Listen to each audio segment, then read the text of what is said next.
Bienvenidos todos a CCR Responde, el podcast del CCR Independencia.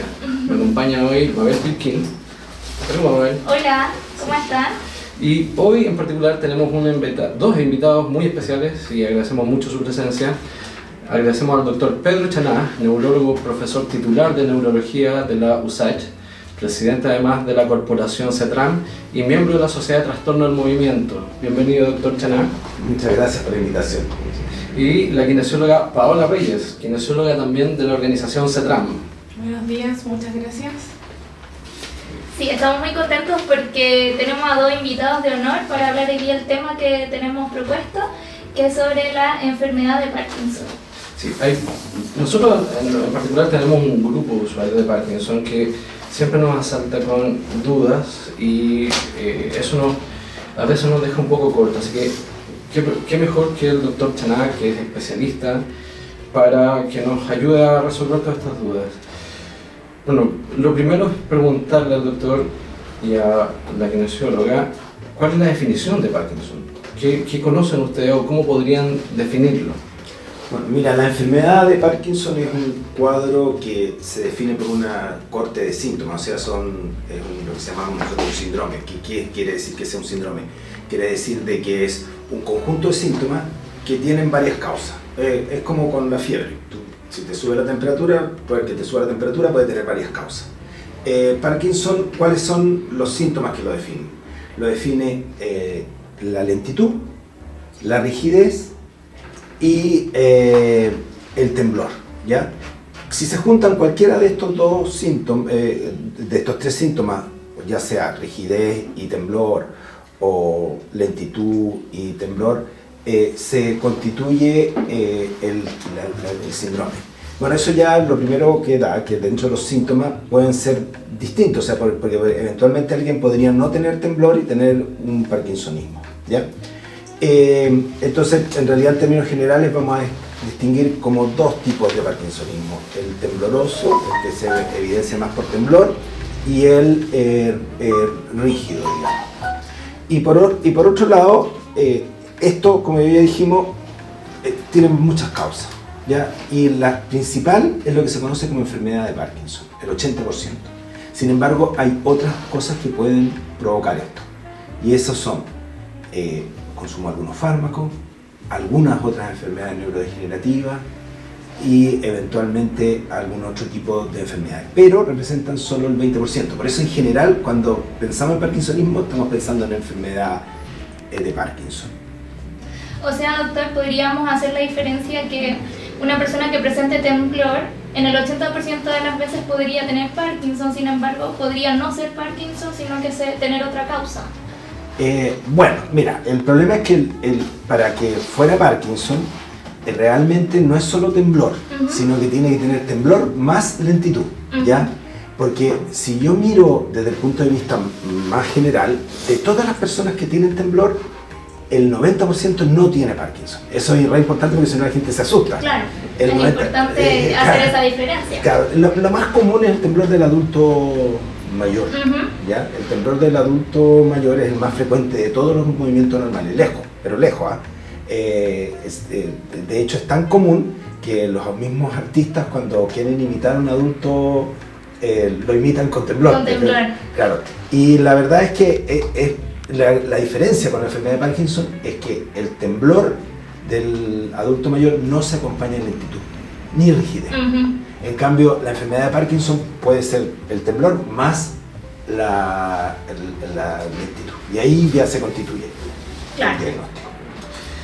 ¿Hay alguna población en particular que se ve afectada por esta enfermedad o no distingue raza ni sexo? No, es parejo hombre-mujeres, no distingue ningún tipo de vulnerabilidad. Lo único que sí es claro es que aumenta con la edad. En la medida que va pasando los años, va aumentando la prevalencia de la enfermedad. Después de los 50 aumenta mucho. Menores de 40 son infrecuentes. De toda la población con parkinsonismo, el 4% es menor de 40, o sea, es poco. Doctor, cuéntenos entonces cómo, si una persona tiene estos síntomas que usted refiere, ¿cómo podría distinguir, o sea, más que distinguir, qué es lo que tendría que hacer para en el fondo descubrir si es que tiene o no tiene enfermedad de Parkinson, cuál sería como el proceso que debería llevar en adelante. Bueno, se supone que en las guías GES esto tú sabes que está garantizado por la garantía explícita en salud y tiene un protocolo que está bien definido. Ante la aparición de estos síntomas debería ser refrendado por un neurólogo y este neurólogo le debe indicar el tratamiento y vuelve su tratamiento al CCR y ahí aparece todo lo que hay que trabajar, sobre todo en las etapas iniciales, porque esta enfermedad es evolutiva y tiene periodos. Entonces el periodo inicial es un periodo muy de trabajo físico y ahí, no sé, ahora puede ayudarnos con... Claro, cuéntenos un poquito más de eso. Entonces, nos cuenta que el Parkinson es una enfermedad evolutiva. Sí. Eso significa que va lentamente progresando en el tiempo, claro, ¿ya? Y que los síntomas se van marcando. El tratamiento ayuda mucho, ya mejora los síntomas, pero no es solo paliativo, o sea, no cura los síntomas nomás. Entonces la enfermedad va evolucionando, por lo tanto nosotros la podemos dividir como en tres grandes tercios. Tercio inicial, que tiene un enfoque terapéutico, tercio intermedio, que bueno, mezcla un poco las dos cosas, y las etapas más avanzadas. Y más o menos, para que se den una idea, cada tercio debe ser 7-10 años. O sea, si a alguien le toca a los 50 iniciar los primeros síntomas, estamos proyectándonos a 30 años más, o sea, hasta los 80 en lo que va cambiando la calidad de vida. Claro, o sea, la persona en la medida que le diagnostican la enfermedad, sí o sí va a tener progresión de esta y es importante que reciba el tratamiento. Eso. Cuéntenos más o menos en qué consiste el tratamiento. Está hablando un poco de terapia física, pero ¿qué más incluye el tratamiento? Mira, yo diría que es una mesa de 3 patas. Nosotros siempre decimos que es una mesa de 3 patas. ¿Por qué una mesa de 3 patas? Porque son 3 patas que no pueden dejar de faltar. Si falta una, se cae la otra. La mesa queda coja. No, queda coja, se cae. Esta es una mesa de 3 patas, porque no es una mesa de 4 patas, es de 3 nomás. ¿Ya? Y uno es el estado anímico. ¿Ya? El estado anímico es fundamental. ¿Ya? Después, otro es la actividad física y el otro son los medicamentos. Los medicamentos están cubiertos por el GES en este momento y eso no tiene mayor problema, o sea, la verdad es que haciendo las notificaciones la gente lo recibe. Claro. Lo que yo diría que el mayor problema es la actividad física. Para llegar a un diagnóstico de Parkinson, ¿basta con la visita al médico general? No, tiene que ser refrendado por el neurólogo, está pensado así. Perfecto. Y en relación a la terapia física, la kinesióloga Paola nos puede ayudar en esto. ¿Cuáles son los objetivos que tienen en una etapa inicial el tratamiento de rehabilitación? Bueno. ¿Cuáles son los profesionales que intervienen? O sea, lo ideal es que la rehabilitación de las personas que tienen enfermedad de Parkinson sea una rehabilitación realizada por un equipo interdisciplinario en donde tengamos fonoaudiólogo, terapeuta ocupacional, kinesiología y también contemplar psicología, como decía el doctor, por el estado anímico que presentan estas personas. Y dentro de eso es importante mencionar que la actividad física es un neuroprotector. Por lo tanto, lo que hace en un estadio inicial es potenciar todas las funciones motoras que tiene la persona, ¿cierto? Y para que de esa manera la progresión de la enfermedad sea lo más lenta posible. Y dentro de las características importantes en un estadio inicial es que la persona siga manteniendo su desempeño ocupacional. Sí. O sea, básicamente lo que le da a la persona la rehabilitación es tiempo, que es uno de los bienes más preciados que tenemos en la civilización actual. Tiempo y calidad de vida. Calidad de vida. Exactamente. Tienen que pensar que en la etapa inicial en las personas con enfermedad de Parkinson prácticamente no se nota, ¿ya? Y la apuesta de nosotros es una apuesta que en la etapa inicial no se medicalice. ¿Ya? Más bien es buscar actividad física de tipo, digamos, en la comunidad. ¿Ya? ¿Cómo es esto? El tema es que, por ejemplo, en otros países lo que hacen es pagarle el gimnasio. Que es una muy buena idea. Claro, ejercicio aeróbico. En el fondo ese enfoque de hacer que la persona tenga una actividad física y que cambie de ser un sedentario a ser una persona activa. es fundamental. En la etapa avanzada ya cambia, la estrategia es totalmente distinta, bueno, porque hay más dependencia, hay más limitaciones y ahí ya se requiere un apoyo más específico. Y farmacológico también. También cambia bastante el apoyo farmacológico. Una de las características importantes que tenemos en el centro para las personas con Parkinson inicial, como es una enfermedad progresiva, lo ideal es que no pasen estos 30 años que podríamos decir de enfermedad institucionalizado, sino que la persona se mantenga de manera independiente, pueda seguir desarrollando sus actividades laborales o de ocio. Y en ese sentido lo que dice el doctor, claro, en Chile no tenemos la posibilidad de indicarle a las personas que vayan al gimnasio porque es costoso, ¿sí? Pero sí tenemos la posibilidad de generar pautas de ejercicio para que las personas hagan dentro de su comunidad y ir realizando reevaluaciones cada cierto tiempo para ver si es que esa pauta se va a modificar. Vamos por el gimnasio popular. Claro, sería una muy buena idea. Nosotros acá en Independencia tenemos una posibilidad porque existe el polideportivo que tiene una matrícula bastante accesible, entonces es una oportunidad para nuestros usuarios de la comuna que ellos puedan acceder a este tipo de ejercicio, ¿no es cierto? Y acá en el CCR nosotros también contamos con el equipo y un taller que apoya a las personas en situación que tienen enfermedad de Parkinson. A mí me gustaría, aprovechando que está usted acá, que nos contara muy someramente en qué consiste la terapia farmacológica, de qué se trata, cuáles son los medicamentos y que nos cuente un poquito la forma de administración, que es un poco distinta a otras patologías. En la etapa inicial no se diferencia mucho, en la etapa avanzada sí ya es distinto. Pero esencialmente usamos levodopa, que es una sustancia que falta en el cerebro, que es la dopamina, que llega al cerebro y produce mejorías muy importantes en el 80-90% de los pacientes. Hay un grupo que no anda muy bien, que eso hay que tenerlo en consideración, pero eso ya es de especialidad. La gran mayoría de las personas le va a hacer muy bien. También hay otro tipo de fármacos que se llaman agonistas de dopamina, que son fármacos que van a tener el mismo efecto que la levodopa, pero que digamos, que en el fondo lo reemplazan. El problema, yo diría que hay que tener cuidado con los eventos adversos, hay que siempre estar atento de que no provoquen problemas. Y dentro de los problemas que provocan los agonistas, que nosotros siempre estamos muy atentos, es que pueden producir algo que se llama descontrol de impulso.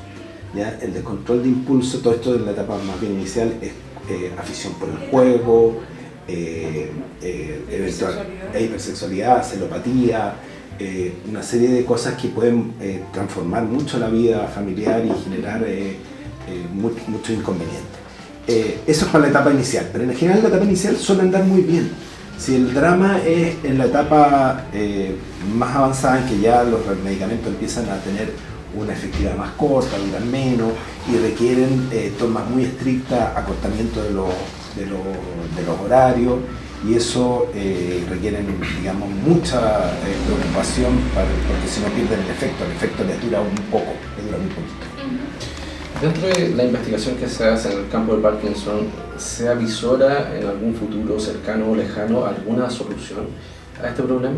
Sí, mira, la verdad es que efectivamente hay tratamientos que se llaman modificadores que están en investigación, que actualmente no están disponibles o están en etapas de investigación, y que probablemente lleguen, o sea, medicamentos que estamos pensando que van a modificar la evolución de la enfermedad.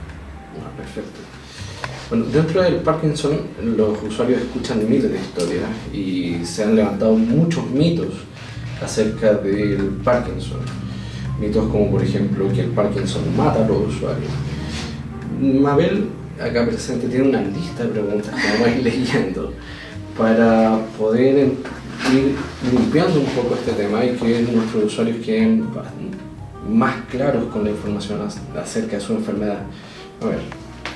Claro, nosotros hicimos una tarea con nuestros usuarios del taller de Parkinson y ellos hicieron varias preguntas que yo creo que sería bueno consultarlas porque quizás no solo de ellos, sino que de todas las personas que nos están escuchando. La primera de las preguntas que a ellos les surge es ¿por qué cuando ellos se ponen nerviosos aumenta el temblor? En general a la gran mayoría les pasa. Mira, yo les explico de la siguiente manera. Siempre que hay un estrés, el cuerpo se expresa por el punto más débil, ¿ya? Si nosotros, por ejemplo, tuviéramos un problema colónico, se nos va a expresar por ahí. Si nosotros tuviéramos cualquier problema, va a expresarse por el punto más débil. Y en la enfermedad, claro, es evidente que eso sucede así. O sea, en la medida que haya angustia, que haya estrés, va a expresarse en que va a estar más torpe, va a estar más rígido, va a tener más síntomas de la enfermedad. Muchas gracias. La segunda pregunta tiene que ver con una señora que nos preguntaba, porque ella observaba que su hijo también presentaba ciertos síntomas. Entonces me decía, ¿el Parkinson es hereditario? ¿Es posible que si yo tengo Parkinson, mis hijos también van a tener Parkinson?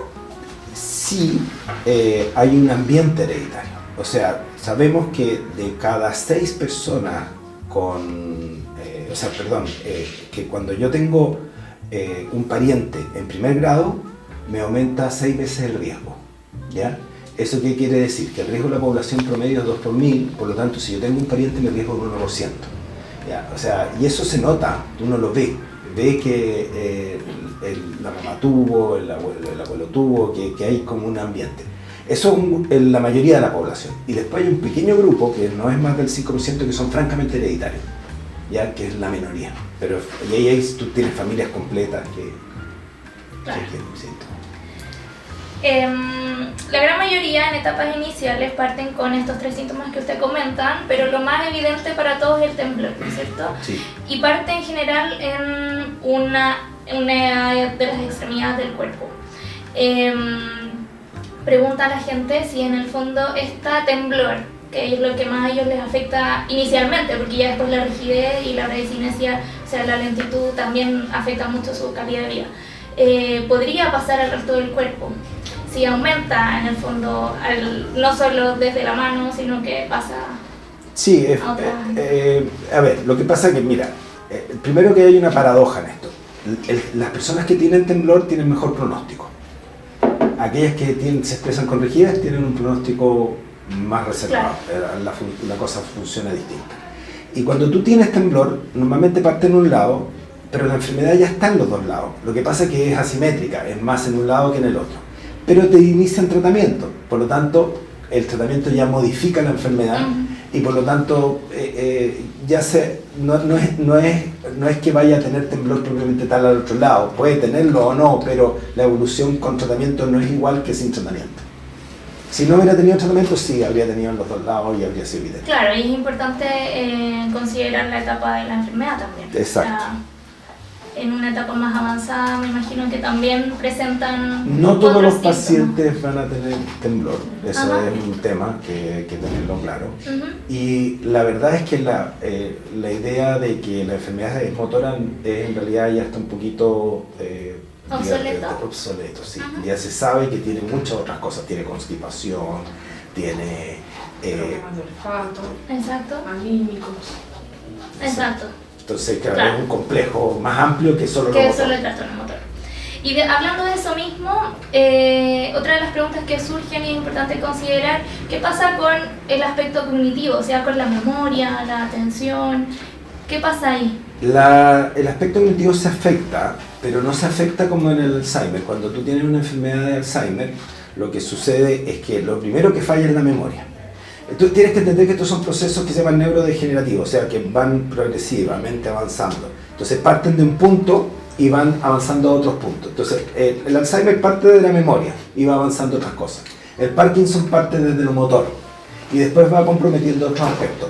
Pero nunca compromete la memoria igual que el Alzheimer. Siempre la memoria se conserva bastante bien. Lo que cambia es dificultad para tomar decisiones, se pone como más rígido mentalmente. Claro, como de tomar decisiones, antes podrían ser más flexibles y ahora ya les cuesta mucho más poder ver otras opciones, ¿no es cierto?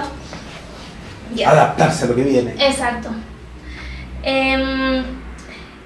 ¿Qué quería yo saber, y también me preguntaron, que hay personas que han escuchado respecto a los estadios on-off. Cuéntanos un poquito de qué se trata eso. En las etapas que ya la persona ha ido avanzando, en la primera etapa se habla de una luna de miel, porque en general la respuesta, como ya conversamos, es muy buena al tratamiento. Sin embargo, en la medida que va pasando el tiempo, empieza a durar poco el efecto de la medicación. Y como dura poco, se empieza a producir el efecto de que está bien y está mal, está bien y está mal. Como prendido y apagado, prendido y apagado. Y entonces hay momentos en que tiene buena movilidad, se siente súper bien, anda haciendo todas sus cosas y de repente queda absolutamente el paciente que le dicen que es la chiripioca, hay distintos nombres le van poniendo a la situación de que se sienten mal. Claro. Y están inmóviles. Y eso es por efecto de la medicación. Y otra de las preguntas, una de las últimas que nos preguntaron es si las personas preguntan si es que las personas se van a morir de Parkinson. Mira, propiamente tal, no, porque en realidad lo que va haciendo es aumentar tu nivel de dependencia en el tiempo, eso va haciendo cada vez más marcado, pero no se muere propiamente tal de enfermedad de Parkinson, sino, mira, si nosotros hicimos un estudio de mortalidad que más o menos parecía a la población promedio, un poco menor, la edad de muerte de los pacientes con Parkinson, pero no es muy diferente, y la mayoría muere de lo que muere la población general, de cáncer, y se agregan trastornos de tipo, neumonía respirativa, tromboembolismo pulmonar. Por lo tanto, tienen que cuidarse de todo lo que tiene que cuidarse la población general. O sea, no es que teniendo enfermedad de Parkinson esto es lo que me va a cambiar la vida, digamos. O sea, sí va a cambiar la vida, pero no es lo único. Claro. Ahora, el Parkinson entra al GES, no recuerdo el año, pero entra al GES hace ya una buena cantidad de años. Bueno, sí. Y esto nos da ciertas garantías a los usuarios que están diagnosticados previamente por neurólogos. ¿Cuáles son básicamente las más importantes de todas las garantías, las que los usuarios tienen que ir y tomarlas sí o sí? Mira, son dos. Uno, ¿no es cierto?, la garantía de ser atendido, ¿no es cierto?, de ser atendido en el consultorio y derivado al neurólogo. Ahí hay un problema, ¿no es cierto?, sabemos las horas de espera, qué sé yo. Pero si alguien se atendió fuera del sistema y en el consultorio tienen que darle el tratamiento. Y esa yo diría que está siendo la mayor garantía. El medicamento que le dan, el levodopa y pramipexol, son excelentes medicamentos, una muy buena alternativa, y eso ha sido un gran avance. O sea, yo siento que actualmente ya no tenemos pacientes que no tengan un tratamiento adecuado.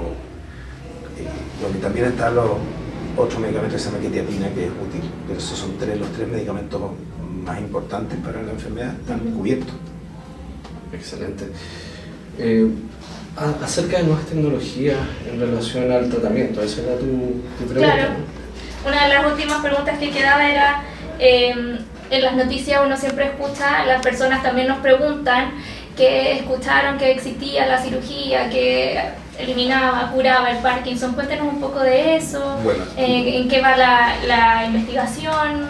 La cirugía es una alternativa que no está cubierta en este momento y que se utiliza en aquellas personas que ya tienen una enfermedad avanzada, es decir, más de 10 años de enfermedad, y que tienen ciertas características. Son aquellas que tienen más on-off, que tienen más problemas de tipo que se llaman disquinesia, que son movimientos provocados por los medicamentos.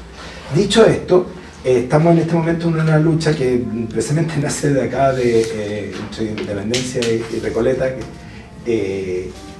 en que estamos luchando porque el servicio público empiece a hacer cirugía. En el sistema privado está haciéndose cirugía, y de hecho me voy en un rato más a una reunión en FONASA porque están viendo la posibilidad de incorporar la prestación y que los pacientes que la necesitan, que no son todos, puedan tener acceso para esta cirugía. Perfecto. Eso. Qué frío el corte. Bueno, yo no tengo mucho más que preguntar, a mí me queda todo claro y espero que a nuestros usuarios también les quede bastante claro toda la información. Así que vamos a agradecer enormemente entonces tanto a Paola como al doctor Chaná por haber venido hoy a aclararnos todas estas dudas y dejar a nuestros usuarios bastante más informados. No sé si ustedes quieren mandar saludos o, eso, O comentar algo. O comentar algo que no hayamos preguntado. Bueno, agradecer la invitación, presentar el centro, que eso nos faltó. Sí, Ah, por sí, favor. toda la razón. Que como ustedes nos decían en la presentación, nosotros somos del CETRAM, Centro de Trastornos del Movimiento, que estamos ubicados muy cerquita del CCR, en Belisario Prats, 1597B. Es un centro especialista en la atención de personas con trastornos del movimiento y que dentro de las atenciones que se pueden recibir está neurología, tanto infantil como adulto, psiquiatría infantil-adulto, psicología y rehabilitación, kinesiología, terapia ocupacional y fonoaudiología. ¿El doctor? No, gracias. ¿No? Ya hablaba mucho. Muchas gracias por Muchas gracias venir. por venir, Estamos muy contentos de estos podcasts para que las personas se puedan informar. Cualquier duda, escríbanla en los comentarios y nosotros estamos contentos de poder resolverla. Sí. Así que a todos, que estén muy bien y nos vemos en un próximo podcast.